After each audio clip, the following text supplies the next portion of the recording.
Hello, everybody, and welcome to the decks of the weekend. I just returned from Sofia in Bulgaria, where we played the Legacy European series. I played it. I played it over there. I played my trusty Timur Adventures, which I've been posting about a lot on social medias. I hope you have got a chance to check out the private trophy I posted on Saturday, and I made a bunch of changes since then.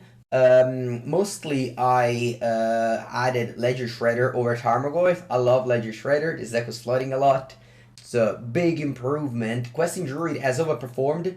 This card went from like 1 ticks to 7. Unfortunately, Mengucci Finance didn't strike there. I didn't get any extra copies. But yeah, outside of that, this card is very good. I'll definitely try this card in Legacy as well, which is actually where I got the idea from. It was succeeding in Legacy. I was like, maybe it's good in Modern too. And it was. Thanks to this card, I beat 3 Rakdos Scam. I went overall 3-1 against Scam.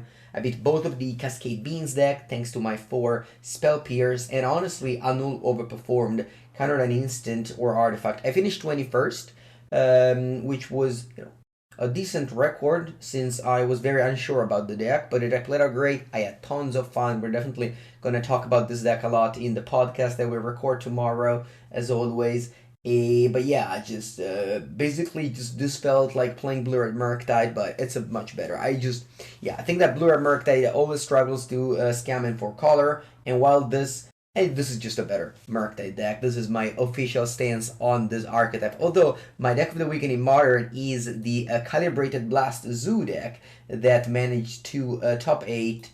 This deck is pretty cool, and I believe the original idea is from Aspirant Spike. I don't know if this word is exact 75, but this is definitely something that I haven't seen in action before.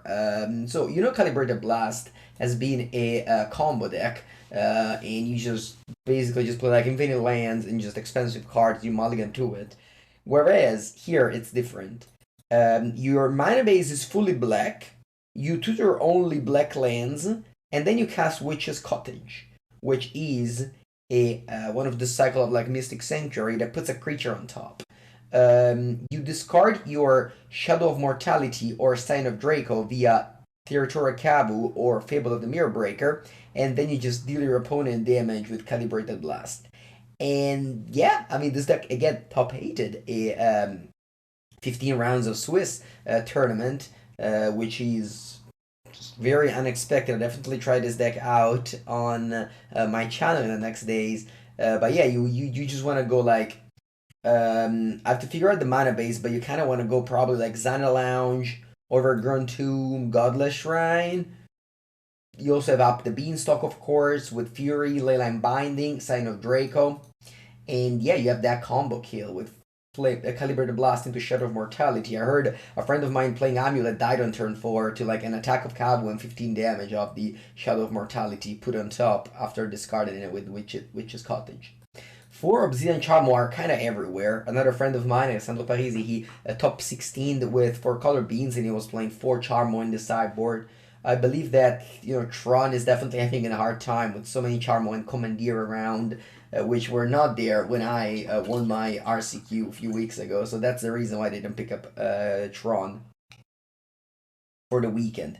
The winner of the LMS in Sofia was Mono Black Coffers, Carmine Daniello. So yeah, you can go on MTG Melee and check out the whole tournament. But very diverse, as always, Modern is. A couple of Scam, I think, was the most popular deck day 1, the most popular deck day 2, but, it was fine. There was like 2 in the top 25, sorry, 4 in the top 25. And again, it's fine. Modern is super healthy, super balanced, and even the most popular decks. Like, there were a lot of 4-color Omnat deck in day 1, and I think only one did decent.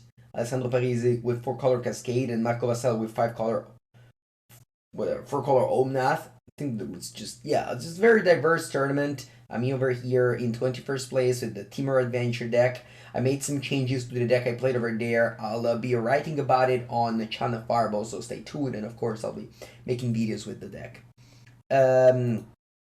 very similar to my modern deck is the Legacy deck of the week, which is Timur Murktide. So this was played by Guldukat in the Legacy Showcase, which was won by Zio Francone on 4-color Yorion. Although, like, this list looks so close to the one I played in Modern. Of course, Expressive Iteration and Ragavan are banned in Legacy, but you have cards like Force, Daze, Brainstorm, Ponder, Wasteland, and so on and so forth.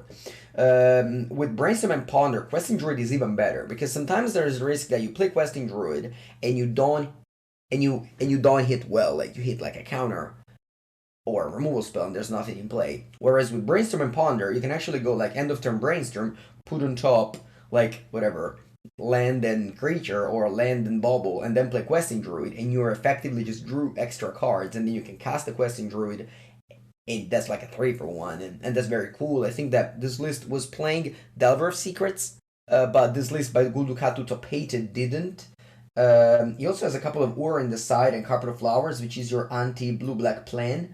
I believe this deck is still weak to for color, as always. For color, it's like good against this style of deck and bad against others.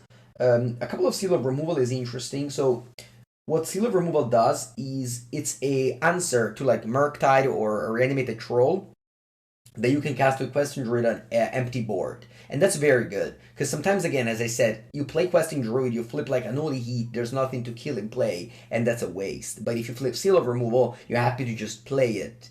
It helps Delirium, of course, and you can save your creature from removal spell. So, despite I didn't play any Murktide in my modern deck, I think this is much different. In Legacy, you fill the graveyard much faster with very cheap cantrips, and you're just happy to flip Murktide because you cast it much more often. Also, it's a blue card for 4, so it's not dead in your hand. Like it could be in Legacy Modern against Leyline of the Void, or there's a lot of Graveyard 8 going on there. But this is definitely my deck of the weekend. I'll try this out as well. I have to prepare for the European Eternal Weekend in November, and I love my blue-black scam deck, but I definitely want to try this out as well. Thank you everybody for watching. I'll be on my YouTube channel every day as always. Earlier this morning, I released the podcast episode that Anthony recorded about Golgari Standard. Actually, speaking of Standard, there was the showcase as well, which is this like important tournament happened, and Beekeeper, my teammate from Team Worldly Council, won the whole thing with 5-color Domain, which is this deck very popular at this point with 4 Sunfall, like one of the best control deck. Definitely, you have all the colors thanks to the Triumphs. Your mana is great. You have a couple of Up the Beanstalk with Leyline Binding and Sunfall, of course. You also have Virtue of Persistent, Herb Migration. These like split modal cards that are both like cheap. In this case, ramp spell. In this case, removal spell, but also like late game things. And yeah, this deck has been doing very well and has been winning a lot. Esper was also super popular in Standard. I also played the Standard Qualifier on Saturday night after the day 1 in Sofia with Esper 1-2. But overall, Standard is going to be more relevant next year with the RCQ season. So while I'm probably not going to show that much content of Standard on my YouTube channel, I definitely have to play some Standard. So, if you're here for competitive Magic, check out the podcast where we're going to talk about Standard, because again, that's Competitive Magic with the Carnies, with Anthony and Javier. But that's it for now. Thank you everybody for watching. I hope you had a fantastic weekend. I hope you'll have a great week too on Mengucci channel. Remember to subscribe to the channel if you haven't already. That helps. And have a great week. Bye.